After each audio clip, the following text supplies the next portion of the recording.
स्वागत है आप सभी का इंदौर फर्स्ट न्यूज में। मैं हूं आपके साथ आकांक्षा अग्रवाल। आइए देखते हैं अब तक की कुछ प्रमुख खबरें। इंदौर में एक बार फिर ऑनलाइन ठगी का मामला सामने है, जिसमें डॉक्टर दंपति को 48 घंटे तक ऑनलाइन बंधक बनाए रखा और 8 लाख रुपए की ठगी की घटना को अंजाम दिया।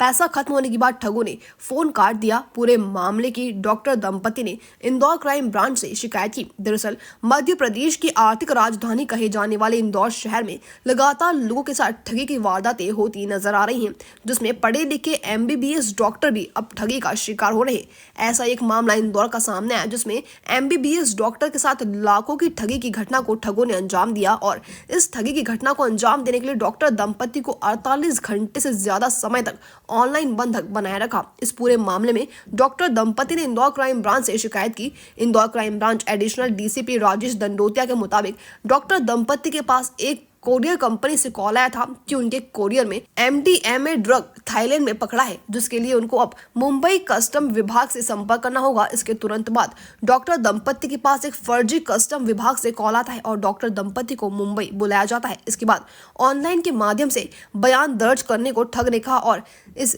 स्काइप से 48 घंटे तक डॉक्टर दंपति से पूछताछ करते रहे और अलग अलग अकाउंट में लाखों रुपए ट्रांसफर करवा लिए। इसके साथ ही डॉक्टर दंपति को 15 बच्चों के अपहरण के मामले में उनके पास डॉक्टर दंपति के डॉक्यूमेंट मिले और उनके अंग ट्रांसप्लांट हो चुके हैं। इस मामले में भी डॉक्टर दंपति को जमकर डराया गया। जब डॉक्टर दंपति के पास पैसा खत्म हो गया तो ठगों ने अपशब्द कहने के बाद फोन काट दिया। अब इस पूरे मामले में इंदौर क्राइम ब्रांच बारीकी से जांच करने में जुटी हुई है, लेकिन ऑनलाइन डाटा मांगने में लगभग 6 महीने का वक्त क्राइम ब्रांच को भी लगेगा। इसके बाद आरोपियों की जानकारी मिल सकेगी। हालांकि पुलिस ठगों को जल्द पकड़ने का दावा करती नजर आ रही है। सर, ये डॉक्टर दंपति के साथ बंधक बनाकर ऑनलाइन ठगी का मामला है, क्या पूरा मामला है? जी सर, बताएं सर। एक साइबर फ्रॉड का मामला सामने आया है, जो कि डिजिटल अरेस्ट है, डिजिटल हाउस अरेस्ट कह सकते हैं इसको। इसमें फरियादी जो कि डॉक्टर दंपति है, दोनों ही, और पति पत्नी दोनों डॉक्टर है और इंदौर के निवासी है। ये बेसिकली संडे को 12 बजे इनके पास एक कॉल आया कि आपका जो फेडेक्स इंटरनेशनल कुरियर सर्विस से कॉल आया कि आपके जो कुरियर है, जो पार्सल है, वो थाईलैंड में अभी रिसीव नहीं हो पाया है क्योंकि कस्टम में पकड़ लिया गया है। और कस्टम में पकड़ लिया गया है, वहाँ से जो इन्फॉर्मेशन मिली है उसके मुताबिक और कुछ डॉक्यूमेंट्स हैं जो आपके लगे हुए हैं और आपका आधार कार्ड है उसमें, और आपके जो डॉक्यूमेंट्स उसमें लगे हुए हैं इसकी, और उसमें काफ़ी इलीगल चीज़ें हैं, उसमें MDMA ड्रग्स है और आपको तत्काल मुंबई आना पड़ेगा। मुंबई एयरपोर्ट पे मुंबई कस्टम से संपर्क करना पड़ेगा। तो वो लोग काफ़ी घबरा गए। फिर तुरंत उन्होंने तत्काल उसको साइबर क्राइम से जोड़ा।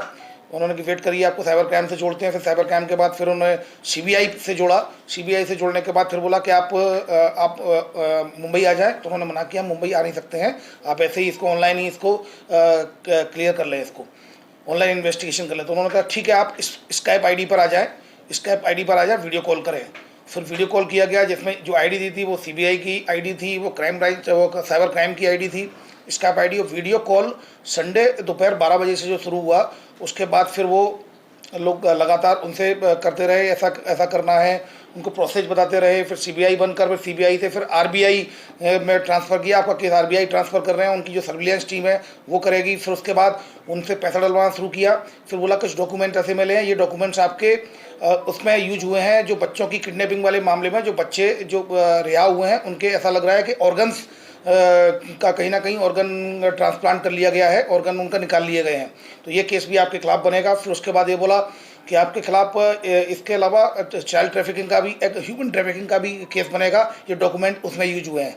तो आपके खिलाफ कार्रवाई होगी, आपके परिवार को भी आरोपी बनाया जाएगा। तो वो लोग काफ़ी डर गए और लगभग 8.5 लाख रुपए की ठगी हो गई। फिर ये इन्होंने संडे को 12 बजे से शुरू किया कॉल, और मंडे ट्यूसडे को शाम को 5 बजे फिर जब उन्होंने बोला कि और पैसा चाहिए, तब जब उन्होंने मना कर दिया कि हमारे पास पैसा नहीं है, अब और पैसा नहीं है, तब फिर उसके बाद उनके द्वारा फिर कुछ अपशब्द कहे गए। फिर उसके बाद फ़ोन काट दिया।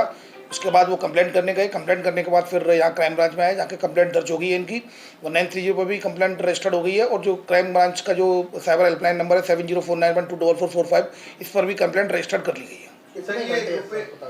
ये जैसा कि मैंने बताया, अगर आप काउंट करेंगे तो बाय एंड लार्ज ये 53 घंटे ये लोग डिजिटल हाउस अरेस्ट में रहे और ये काफ़ी डरे हुए थे, जैसा कि मैंने जो पूछताछ की उनसे। और हम इसको इस इलेक्ट्रॉनिक मीडिया के माध्यम से मैं कहना चाहूँगा कि इस तरह की कोई भी जो इन्वेस्टिगेशन चलती है, ना सीबीआई की चलती है, ना ही आपके पास कोई इस तरह का कॉल आता है तो आप ये तय मान के चलिए फ्रॉड है। कोई भी फाइनेंशियल ट्रांजैक्शन बिना वेरीफाई किए नहीं करना है। इस तरह की एक कंप्लेंट यहाँ पर और आई थी क्राइम ब्रांच में लगभग 4 महीने पहले। तो वो मोबाइल में ही लगातार, वो भी स्काइप आईडी पर ही थे, वीडियो कॉल चल रहा था, वो लगातार मुझे फ़ोन कर रहे थे दूसरे फ़ोन से। फिर वो लगभग 4 घंटे उनका डिजिटल हाउस अरेस्ट था। वो लोग आए यहाँ क्राइम ब्रांच में भी लेके आए, तब भी वो लाइव थे उसमें। तो फिर उसका मोबाइल स्विच ऑफ कराया, फिर चालू कराया, क्योंकि वो वहाँ से वो हट भी नहीं रहा था। तो इस तरह से क्राइम ब्रांच के द्वारा इसमें एडवाइजरी भी जारी की जा रही है। और सभी लोगों से मेरा अनुरोध है कि कोई फाइनेंशियल ट्रांजैक्शन किसी की बातों में आके न करें। आपको बताया जाएगा, सीबीआई, आरबीआई इस तरह की कोई भी इन्वेस्टिगेशन की प्रक्रिया कहीं भी नहीं चलती है। फिलहाल केस कंप्लेंट रजिस्टर्ड कर ली गई है, इसमें इन्वेस्टिगेशन की जा रही है। सर, डॉक्टर्स दंपति है, ये दोनों हाईली एजुकेटेड है, उसके बावजूद ये कैसे इतने आसानी से शिकार बन गए? देखिए, आपका प्रश्न काफ़ी वाजिब है। इसके बारे में मैं ये कहना चाहूँगा कि जिस तरह से आप एजुकेटेड हैं बट आप अवेयर नहीं हैं। आप अपनी फील्ड में बहुत एजुकेटेड हो सकते हैं, एक्सपर्ट हो सकते हैं, लेकिन आप साइबर फ्रॉड को लेकर अवेयर नहीं है। और मैं आपको बता दूं, हम कभी भी मोबाइल किसी को देते हैं, गिफ्ट करते हैं, मोबाइल खरीदते हैं, लेकिन कभी भी उसको मोबाइल को किस तरह यूज करना है उसकी बारीकियां नहीं समझाते। और आजकल हर चीज़ ऑनलाइन हो गई है। ऑनलाइन होने के बाद उसकी बारीकियां हम समझते नहीं हैं। हम एजुकेटेड तो होते हैं लेकिन अवेयर नहीं होते। अवेयर न होने के कारण इस तरह के फ्रॉड्स होते हैं। ये न केवल डॉक्टर दंपत्ति बल्कि कई पुलिस ऑफिसर्स हैं, एडमिनिस्ट्रेटिव ऑफिसर्स हैं, उनके साथ ही फ्रॉड होता है। कई जुडिशरी में भी कई लोगों के साथ फ्रॉड हो, तो किसी के साथ भी फ्रॉड हो सकता है। इसके लिए एजुकेटेड नहीं बल्कि अवेयर होने की ज़रूरत है।